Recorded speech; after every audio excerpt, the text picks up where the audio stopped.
Hey, what's going on? You're listening to A Millennial's Third Eye, the podcast, and my name's Joe, and I go by the name A Millennial's Third Eye. In this episode, we're going to be discussing you're not disconnected, you're just in your own way. A lot of different people have been asking and talking about spiritual guides and how do they connect with their own guides, and we'll be discussing that in this episode.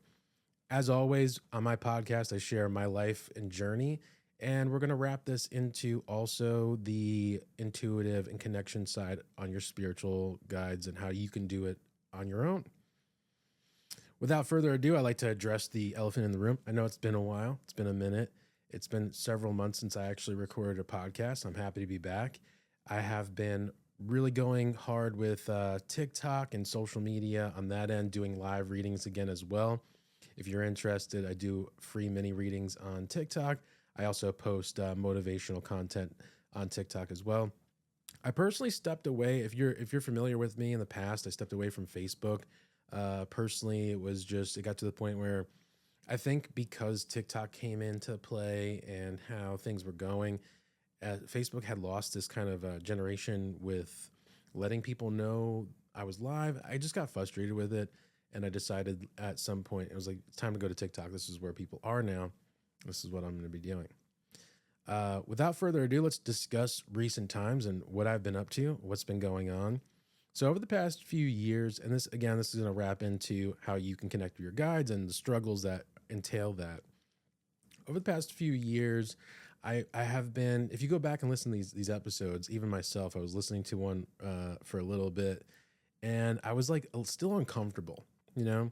I was uncomfortable. I wasn't really loving myself the way I needed to.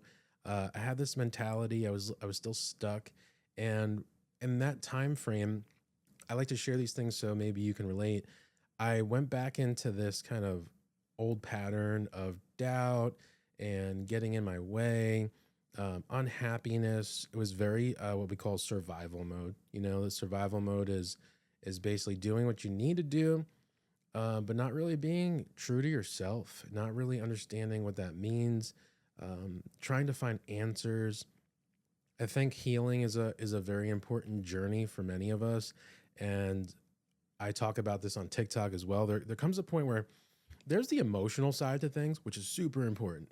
And then there's also this action side. And I feel that I struggled with the action. But in this time frame, I found that didn't really feel safe to express or be myself. What was happening was I was trying too hard in a way. I was trying too hard. But over these length of time, I would do little things that I did genuinely like love and want to do, but it wasn't as much as I really wanted to do it. So the mixture of it was I would do a little bit and get disappointed, and I wasn't doing readings, and I was really hard on myself. And I think a lot of people, do this. I was very hard on myself. Like I needed some sort of external validation to say like, "Hey, Joe, it's okay. Like you're doing great, and you can do this." So over that time frame, I would do little things, kind of slowly come back and dabble a little bit, do a little TikTok video, and then there was other things I was involved with as well on my journey that helped and assisted me. But through this time, I had really worked on myself, and it was a trials and tribulations type of thing because what was happening was the survival mode was like get up, go to work, this is life and it's okay. And I would kind of have these conversations like it's this is going to be okay. It's all right. We're working this way.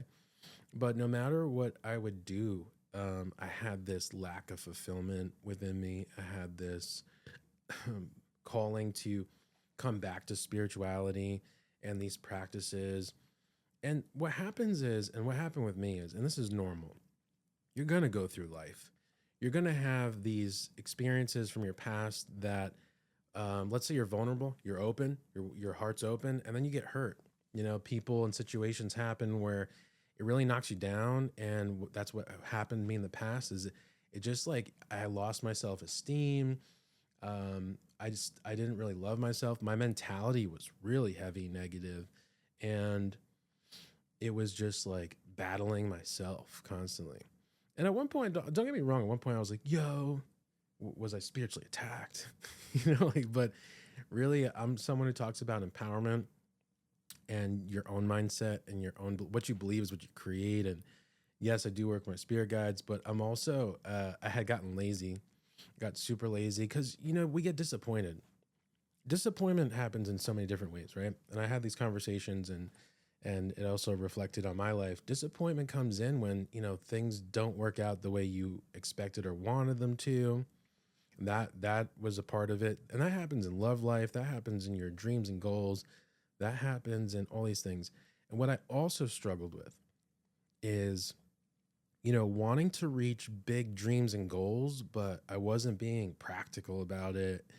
It went from, my spiritual awakening journey of in 2018 for me is when I started to like really open up more spiritually and loving myself unconditionally. And then that kind of spiraled out into material and ego. And we're going to talk about this later, but there's this space where we really want to find and be in. And we operate a lot in survival mode because it's kind of normal. It's okay, not to be hard on yourself about survival mode, but how do I succeed at it? I want to happen right away, the instant gratification. What was also happening was I was comparing my life to people and I'll be happy when I'm just sharing what's running through my mind. What tends to happen in this, I don't want to say negative space, this survival mode or wishful thinking, we're not whole and we're in lack mode. We're lacking self-love. So we'll be happy when happens a lot.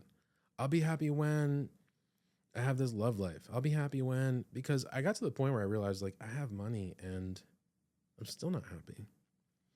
And then I went, if I really had the love and relationship that I would want, would I still be happy? And I went, no, because I realized I needed to be happy with myself. And this is what I'm kind of sharing with you at this moment, to be happy with yourself. And how do you do that? So over time, I would do things every morning, little by little. And if I'm honest and I reflect back on the years, there's always something small I would do to love myself. And sometimes you don't even realize that you're trying to give yourself this love. And that's difficult. A lot of people don't realize how difficult it is in the beginning when you are so conditioned to be focused on your external reality. And you're giving. You tend to give more love to other people, but it's weird to give love to yourself, verbally, mentally, emotionally. Yes, there's things that we can do that are nice little treats, taking yourself out to a dinner or lunch.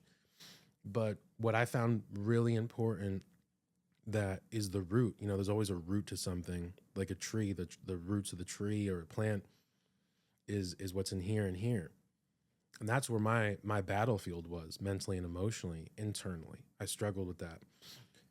Excuse me. So what was tending to happen was, if I met you in person at that time, I would be still nice, genuine, calm for the most part. There's times we still get annoyed about stuff, but internally it was this mindset that I would be tired, upset, lacking fulfillment, not where I want to be. And I was like, I don't understand. Like, am I broken? Am I broken? Is something wrong with me? And it's not that something's wrong with us, right? Or you or myself. It's that we don't know how to manage this or what's going to solve this pain that we're carrying. When I came to understand as time progressed, and I'm a big fan of therapy, and I don't feel like spirituality and ourselves, we can't do everything alone. There's no shame in therapy. I think everyone should there's nothing wrong with it. Came to this understanding that I didn't feel safe being myself for some reason. I wanted to be loved for who I was. And I would say that, like, I just want to be loved for who I am, not about like my money or what I believe or what I practice. But then I came to the conclusion, I'm like, I'm just looking to love myself for who I am. And it's really an interesting journey with spirituality, especially working with your spiritual guides and all that, because what happens is if we're in this predicament, we start doubting ourselves.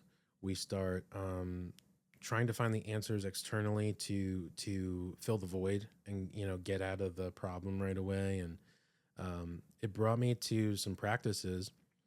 And it's kind of interesting how it happens in these layers, right? It happens in these moments of little by little, you come to the next understanding. And then I started to let go of expectations or needing something now.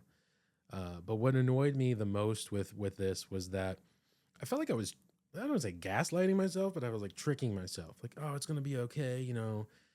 Tomorrow's another day and things are getting better. And that's what happens when we do affirmations, right? We're hoping to attain this expectation or goal or outcome. And we're like, I am happy. I love myself. And what the affirmations are really supposed to do and what they are meant to do is reprogram the mind. But what I came to this point was there's a point where I had to make some tough decisions that aligned with me, my true self, your truth. And that truth was that, I didn't feel, and I never do. And it's a difficult thing to be honest about, is that this normal life of labor or doing certain things just doesn't fit for me. I have this dream, this calling, this passion to speak and connect and help people with spirituality, and also my passion is motivational speaking, and I'll share more about that later on. And there's fear, the fear of the unknown, the fear of taking that leap. There's fear of what happens when I actually speak this truth. And my intuition said, if you want change, you're going to have to make change, but it's not going to happen until you make this decision. My decision was to resign from a job that, it was a good job, but I was in denial of it. I was like, this is not for me and where it was going. And I do believe firmly that things happen for a reason. Like, you're meant to be in a position or an experience to feel it. We're going to grow through difficult stuff. You're not going to grow always through happy times. It's going to be uncomfortable. It's how you discover more about who you are and who you are inside. And that's where it brought me. But I told myself, I said, if I'm going to do this, I'm not going to go back to, isolating and being depressed. And that's what would happen sometimes. I would literally be laying in bed trying to motivate myself to be happy. But when I finally made this decision to align with my truth, you're aligning with who you really are, despite the fear, despite the outcomes, despite the unknown, it felt so much better. It feels so much better. But what came with this mixture for me was knowing that I have to also now face my fears of actually stepping into this role and individual self that I know exists and that I love, to be more present and to make things happen when it comes to social media, podcasting, and all these other things. I think it's interesting when we have a purpose or calling or dream, and you might have this as well, that we like the idea of it, but when we actually think about doing it, we run from it, or we're expecting some special outcome where it's just easy, and there's work involved. And that work is these little steps that get you more and more closer to the bigger goal. And I love talking about these things because we're supposed to have fun with this journey.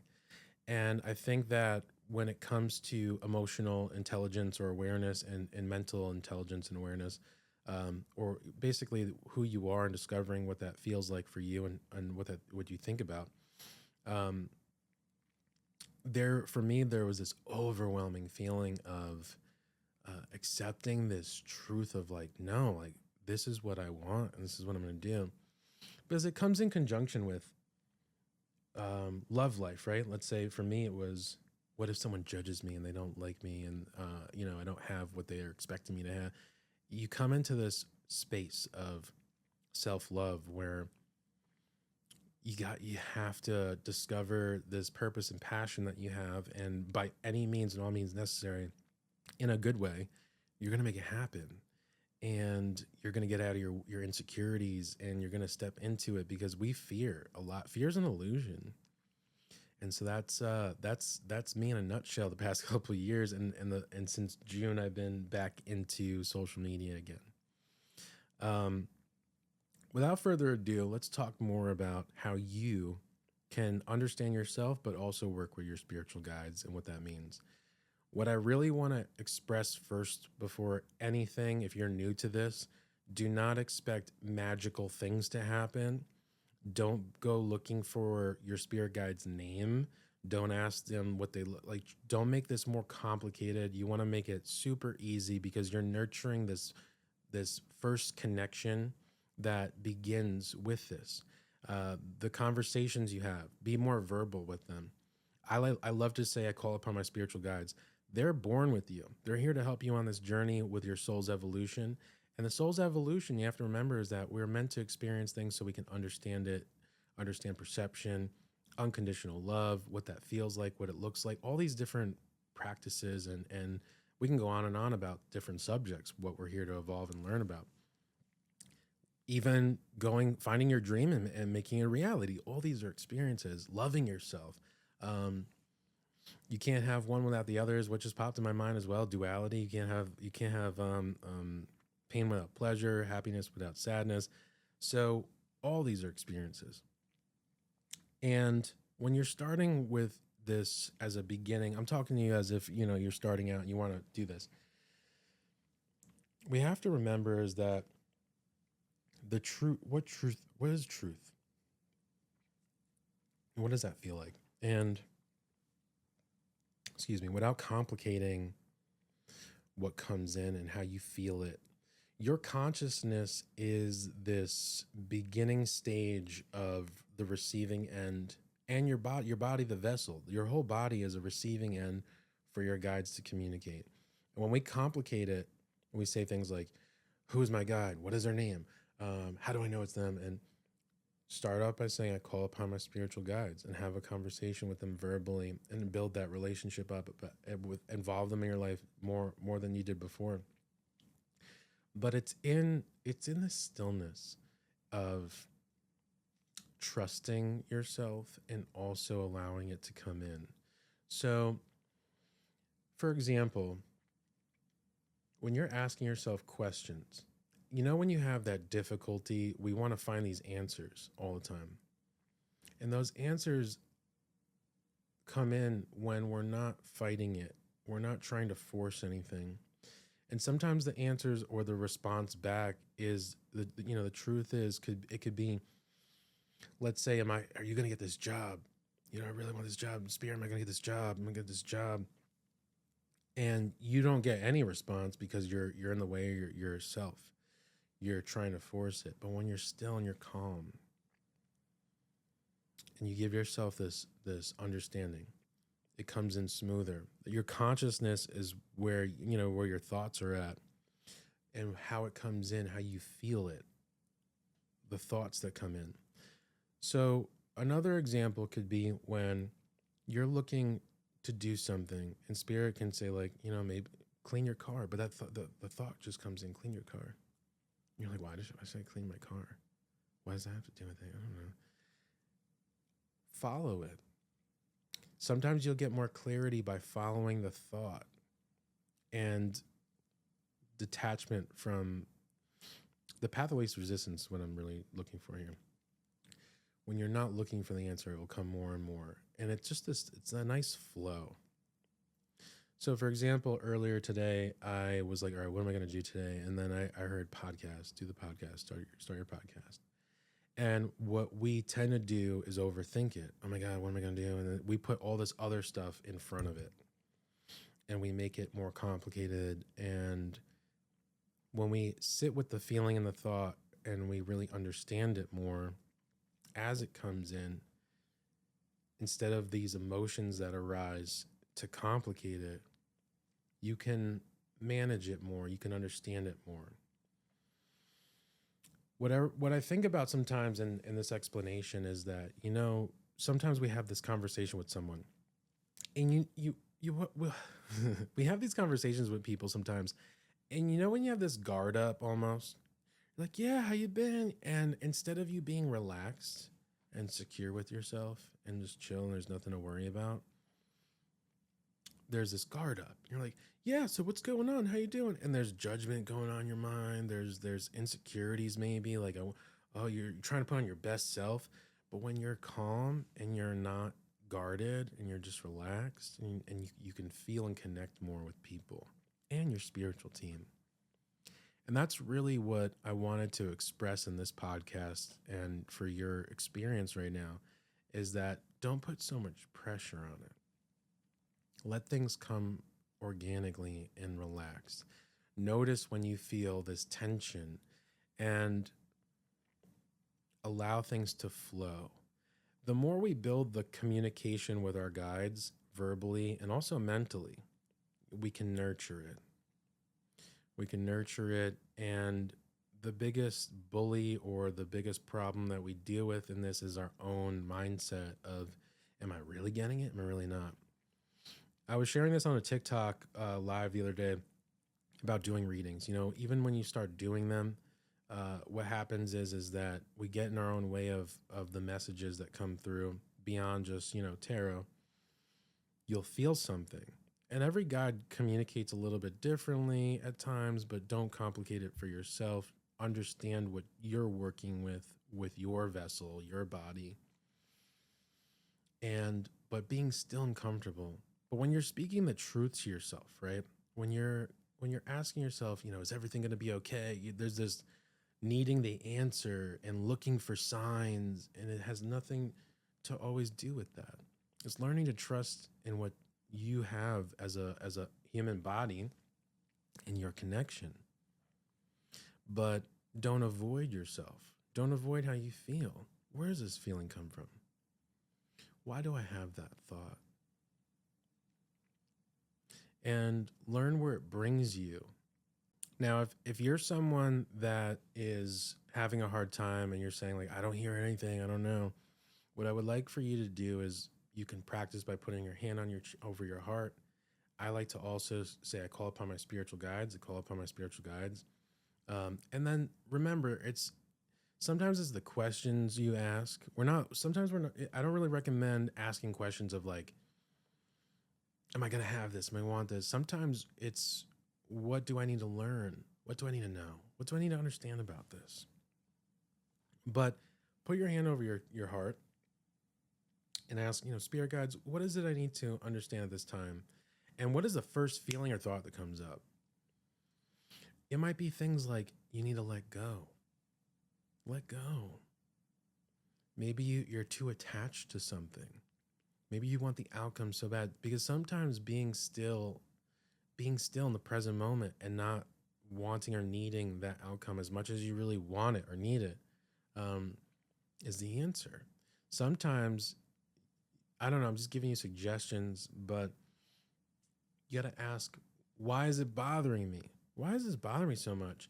And allow the conversation, your thoughts to open, and where does it bring you? You have to remember is that I think the hard part about the beginning stages is that we think it's just us thinking things. We're like, oh, it can't be just, I thought it was something else. You are the vessel receiving the message. And as you're receiving this message, spirit is sharing with you through your body the feeling and thought. When sometimes when I connect with people for readings, I'll start feeling things first, and then I have to understand the feelings, and then I get thoughts that come in as well, or I get scenes, and the messages kind of compact together to form the messages. And it's understanding how they're providing that for you. And that's really what the beginning of this is that we're learning the guidance from your guides or our guides to move forward. And the goal here a lot of the times is to be at ease, to be at rest, to be at peace, not to complicate it, not to make things a big deal. When you're in a state of like survival mode and you're trying to complicate it, it's not going to come as easy because we're trying to find our way out and disengage that feeling. But What spirit is going to provide a lot of the times is in the beginning, minor words, direction, yes or no. Start off simple. When we talk about manifesting, right? If you're into manifesting, they say start off with manifesting a button somewhere, a random button. Start off small. So start off asking simple questions, maybe yes or no questions. I have fun with teaching people this. I find it funny, but it's true. You know, if you're someone who likes pizza, do you like pizza? And let's say like you're like, yeah. So feel the yes in your body. And then I like to ask people like, do you like chicken liver? And sometimes people are like, yeah. I'm like, oh well, that's not gonna work. But do you like chicken liver? Most people are like, no. So feel the no. That is a simple compass calibrative type thing where your body can feel the yes or no. And this is more awareness. You're giving more awareness to your mindset and your emotional energy. And when you're doing this and you're asking the simple questions of yes or no first with your body, you can feel it. Now, a lot of people use the pendulum. I mean, that's just another external yes or no thing. But if you're going to build up this relationship with your spiritual guides, you can do simple things like yes or no. But this all comes to a point of learning to trust yourself. Now, I shared some stories with you about my journey previously and how this also relates. This also relates because we have to get past fear, we have to get past doubt, and we have to get past our emotions. And how do we start trusting ourselves? Everything we do in the physical realm is also being done in the internal realm, as within, so without. So the more you speak about how you feel, right? If you start sharing with people how you feel, that is more in tune and honest with yourself, and you're speaking truth, regardless of how that looks and how that is, whether it be positive or negative. You're not denying how you feel. If you're in denial or you're holding things back emotionally, you are going to be blocking yourself intuitively. If you are someone who is isolating and you're more internal in your head than you are verbally or expressive, well, that's another problem. You're distorted mentally, not distorted, but you are not working that out. So it's stuck in here. You're in your head. And that's another problem that we face with our intuitive and spiritual connection is that uh, if you're in your mind too much, you are distracting yourself and you're not helping yourself in the physical. If you are dealing with depression or sadness, I'm not a doctor, but you are keeping your energy stuck. We don't want to keep the energy stuck when we're connecting with our spiritual guides. We want to speak how we really feel, and we want to be honest with ourselves. The more honest you are with yourselves, the more you journal, express, share, and you're not afraid. So, what I mean by this fear is that we're afraid sometimes with people, disappointing people, saying the wrong thing. This is about empowerment. And I believe that that will be the next episode of spiritual growth and connecting to your spiritual guides. Why is empowerment connected to intuition and your spiritual team? I love sharing the fact that your body, who you are as an individual, mentally and emotionally, and how you interact in your everyday life affect your spiritual connection with spirit guides, and also how to develop that more. Thoughts that come in, ideas that come in, creative things that come in, how to understand that these aren't always going to be spirit saying, hey, this is spirit and I'm here to help you. Try not to look for these magical things that happen right away and learn to grow your body and vessel as an intuitive connection with spirit. So remember, what you do in your everyday life corresponds to your internal system and structure, and what you're doing and how that corresponds to your spirit guides all relates. If you are someone who is avoiding your emotions, so by that I mean you're watching TV, you're on your phone, you're avoiding, you ever get off of your phone and you're like, oh, what am I going to do? I don't know. I got to do something. That is a perfect time to sit with yourself and be still, because by being honest about how we feel and what's going on, that's another connection with spirit. You're not in denial yourself. And the reason why this is important is because your connection with yourself is everything we're talking about right now. Your spiritual guides are connected to you. So if you can't go within, and this is the big subject for a lot of individuals in spirituality, or what you might have already came across, going within. This is what we're talking about, going within. Why do I feel what I feel? You're putting awareness to your vessel, your mindset. Why is this giving me a problem? Why am I afraid to love myself? All these different questions that you can go within on, but we're not avoiding what's here and here. We're not avoiding self anymore. This is a big game changer to spiritual connection. You're no longer avoiding what's bothering you. You're not avoiding maybe things that have been from the past that you didn't remember that have been affecting you in the present. And this is what this all intertwines with, is being present. If you are distracted, you're not present. If you're thinking about your future and the fear of the future, you're not present. Connecting with people, whether that's romantically or friendships, and you have insecurities, you are being distracted, you're not present. And that's okay. There's no shame in that. But these are also big, popular, in my opinion, subjects to work on, even with your spiritual team, spirit guides. When you're setting the intention of you're calling upon your spiritual guides, you're already in a way saying, I'm going within and asking my team to understand what's happening with me. Why is this? Lastly, I want to say this: how to help you even more with your spiritual development and your spiritual guides. The more you know yourself and love yourself, the better you're going to connect with people in the world and your spiritual abilities. That's a mirror, it's a reflection. The more you understand yourself, the more you're going to understand everything else. I want to thank you for listening to this episode of Millennials Third Eye, the podcast, and I look forward to having you on the next one. Make sure you follow me on TikTok and other social media links as well. And let me know, how's your spiritual journey going?